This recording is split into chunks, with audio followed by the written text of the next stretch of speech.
दोस्तों, आपको एक घटनाक्रम तो याद होगा जब करनी सेना के कार्यकर्ता समाजवादी पार्टी के एक दलित सांसद रामजीलाल सुमन के घर पर हमला कर रहे थे। याद होगा कि कैसे करनी सेना के कार्यकर्ताओं ने रामजीलाल सुमन के काफिले पर हमला किया था, जिसमें उनकी कई गाड़ियां दुर्घटनाग्रस्त हो गई थी। बड़ा हादसा भी हो सकता था, लेकिन इस हरकतों के बावजूद करनी सेना के कार्यकर्ताओं के खिलाफ बड़ी और कड़ी कार्रवाई नहीं की गई, बल्कि खुद योगी आदित्यनाथ की सरकार में मंत्री रघुराज सिंह उन उत्पातियों की पीठ थपथपा रहे थे, जिससे इन उत्पातियों का हौसला इस कदर बढ़ चुका है कि अब ये सारी हदें पार करने के लिए तैयार है। भारतीय जनता पार्टी बड़ा कहती है ना, महिलाओं के सम्मान में, बीजेपी मैदान में, और उसके अलावा कहती है बेटी बचाओ बेटी पढ़ाओ। ये सारे जुमले हैं, क्योंकि जो भारतीय जनता पार्टी और उनके नेता जिन करनी सेना को उत्साह बढ़ा रहे थे, शाबाशी दे रहे थे, उसी करनी सेना के एक नेता ने अपनी जुबान से सारी की सारी हदें पार की है। एक एमपी समाजवादी पार्टी की मुस्लिम समाज से ताल्लुक रखने वाली और एक महिला सांसद के लिए कितनी गंदी और घिनौनी बात बोली है, यकीन मानकर चलिए। इसीलिए मैं कह रहा हूं कि उस समय जब ये उत्पात काट रहे थे, क्षत्रिय समाज ने साथ नहीं दिया था, क्योंकि जानते हैं कि करनी सेना के ज्यादातर कार्यकर्ता किस मानसिकता के हैं। आज आपको दिखाऊंगा गंदी और गलीच बातें जो शायद आप अपने परिवार की महिलाओं के बारे में सुन नहीं पाएंगे। ये करनी सेना का चरित्र है, बिल्कुल ही पूरी जिम्मेदारी के साथ कह रहा हूं। अगर ऐसा नहीं है कि तकरीबन 24 घंटे बीतने के बाद करनी सेना ने अपने इस लुच्चे किस्म के व्यक्ति के खिलाफ कार्रवाई क्यों नहीं की? योगी आदित्यनाथ की सरकार और पुलिस कहां बैठी हुई है?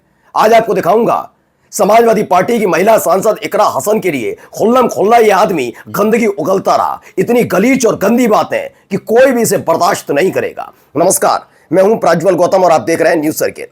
याद करिए, रामजीलाल सुमन के खिलाफ जब करनी सेना ने मोर्चा खोला था, तो जरूर सत्ता का आशीर्वाद उन्हें मिला हुआ हो, लेकिन उत्तर प्रदेश के क्षत्रिय समाज के लोगों ने इससे दूरी बनाकर रखी थी।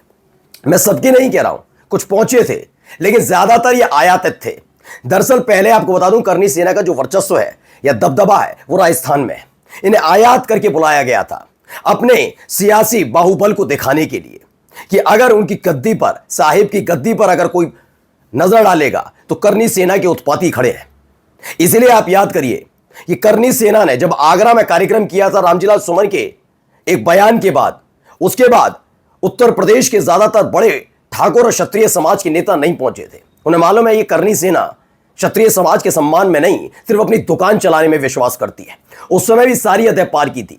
एक था छटांग भर का लड़का जो धमकी दे रहा था अखिलेश यादव को गोली मारने की। वो बात अलग है कि उत्तर प्रदेश की होनहार और शौर्यवान पुलिस ने उसके खिलाफ एफआईआर दर्ज नहीं की।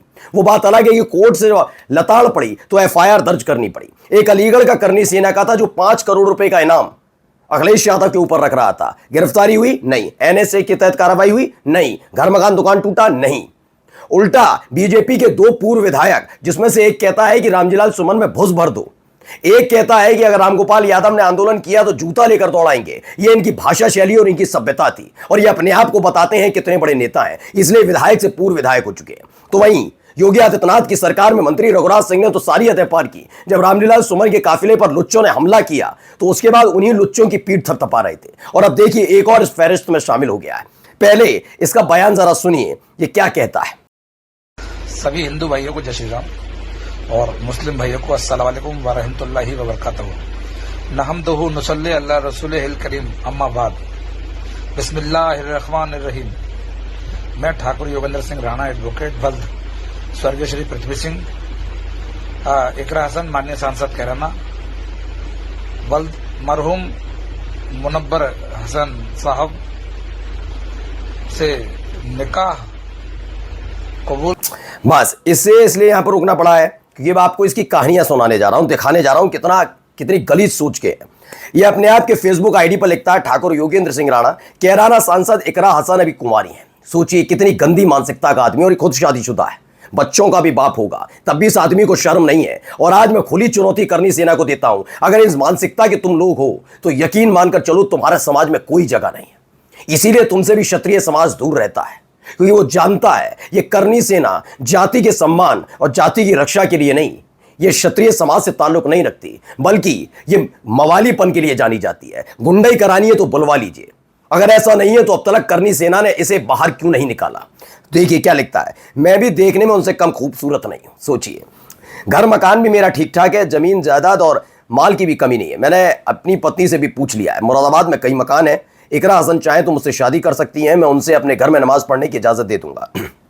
लेकिन एक शर्त है, असदुद्दीन ओवैसी साहब और अकबर उद्दीन ओवैसी साहब मुझे जीजा कहकर बुलाएंगे।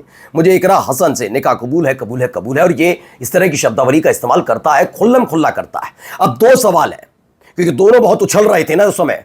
करनी सेना के कार्यकर्ताओं नेताओं देख लो, ये मत सोचना कि ये बात एक मुस्लिम के से जुड़ी है, एक समाजवादी पार्टी के सांसद से जुड़ी है, एक महिला से जुड़ी हुई है जो आपकी विचारधारा से शायद अलग हो। लेकिन इसमें तीन चीजों में सबसे महत्वपूर्ण यह है कि ऐसे गलीच लोग ये किसी को नहीं बख्शते। आज इकरा हसन हो सकती है, कल ये आपके घर वालों के लिए, आपके घर की महिलाओं के लिए बोले, कोई फर्क नहीं पड़ता इनको, क्योंकि इनकी मानसिकता ये है, पूरी की पूरी मानसिकता। और खास बात यह है, करनी सेना देख लो, ये ऐसे लोगों को तुमने रख रखा है। और ऐसे अगर इकरा हसन के साथ ऐसे बोलना, समाजवादी पार्टी की सांसद के बारे में ऐसा बोलना, और अगर इससे ठाकुर समाज की सम्मान बढ़ता है तो बताओ कहां लिखा हुआ है ऐसे सम्मान बढ़ेगा? बताइए, दिखा दीजिए मुझे। मैंने कहा ना, इसीलिए उत्तर प्रदेश का क्षत्रिय समाज इनके साथ खड़ा नहीं था, ये अकेले पड़ गए थे। तब इन्हें याद आ रही थी मायावती की, बहन जी आप आ जाना, बहन जी आप आ जाना, क्योंकि जानते थे कि समाजवादी पार्टी के साथ उत्तर प्रदेश में जो उन्होंने किया, मैं कहता हूं अगर रामजी लाल सुमन की कोई बात बुरी लगी तो आप आते, आप एफआईआर दर्ज कराते, उन्हें जेल भिजवाते। सरकार तो उत्तर प्रदेश में योगी आदित्यनाथ की है ना, लेकिन आप जानते थे ये नहीं हो पाएगा, इसलिए खोलकर लोच्चाई हो रही थी, खोलकर लोच्चाई हो रही थी। और ये बात क्षत्रिय समाज उत्तर प्रदेश का समझ रहा था कि जो बात आसानी से निपट सकती थी उसे जबरदस्ती तूल दिया जा रहा है। इसीलिए नाराजगी उनके मन में भी थी, क्षत्रिय समाज के। ऐसा नहीं कह रहा हूं कि जो बयान दिया था, लेकिन उसके बावजूद भी उन्होंने इनके एक्टिविटी में शामिल हुए। लेकिन जान गए थे कि जो एक्टिविटी कर रहे हैं उसके खिलाफ समाजवादी पार्टी के कार्यकर्ता सड़क पर उतरेंगे, तो बचने का एकमात्र रास्ता है, वो रास्ता है बहन जी की मौजूदगी।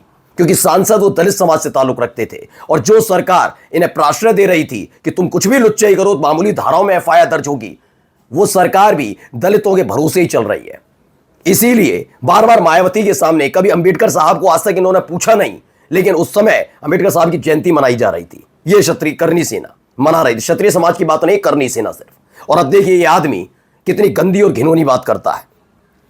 देखिए, करनी सेना उपाध्यक्ष बोले इकरा हसन से निकाह कबूल, शर्त ओवैसी मुझे जीजा बुलाएं। एसटी हसन ने कहा यह पार्लियामेंट की बेइज्जती।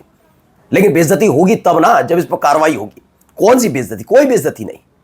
सोचिए, ये भारतीय जनता पार्टी शासित राज्य, एक महंत का राज्य उत्तर प्रदेश के अंदर, संत महंत जो अपने आप को कहते हैं कि हम तो महिलाओं का सम्मान, ये महिलाओं का सम्मान हो रहा है। बेशर्मी की सारी हदें पार कर दी इस आदमी ने।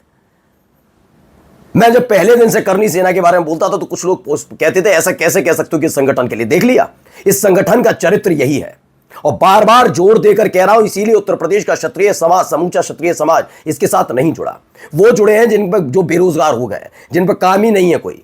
लेकिन क्षत्रिय समाज जो सम्मान के साथ रहता है और सम्मान चाहता है, वो कभी करनी सेना के साथ ना जुड़ेगा, ना उनकी मानसिकता के साथ जुड़ेगा। क्योंकि उनको पता है कि आज ये यहां कर रहे हैं, कल ये घर में बैठेंगे हमारे, तो कल हमारे घर वालों के बारे में गंदा ना बोले, क्योंकि इनकी मानसिकता सिर्फ यही है। अगला देखिए, एक कहते हैं पूर्व एमपी हैं हसन साहब, वो कहते हैं मुस्लिम समाज का अपमान, इकरा हसन से निकाह बयान पर भड़के पूर्व एमपी योगेंद्र राणा को जेल भेजो। मैं तो कहता हूं किस बात का मुस्लिम समाज का अपमान? तो बाद में लाइए, एक महिला का अपमान है भाई। मैं नहीं मानता कि महिला के सम्मान से बढ़कर कि किसी के धर्म हो सकता है, जाति हो सकती है। मैं नहीं मानता वो एमपी क्या है, विधायक हो, एमपी हो, कुछ भी हो, एक महिला का अपमान कर रहा है यार, बदमाश किस्म का आदमी। और क्या किया जा रहा है? चुप्पी साध कर बैठे हुए हैं। नमस्कार।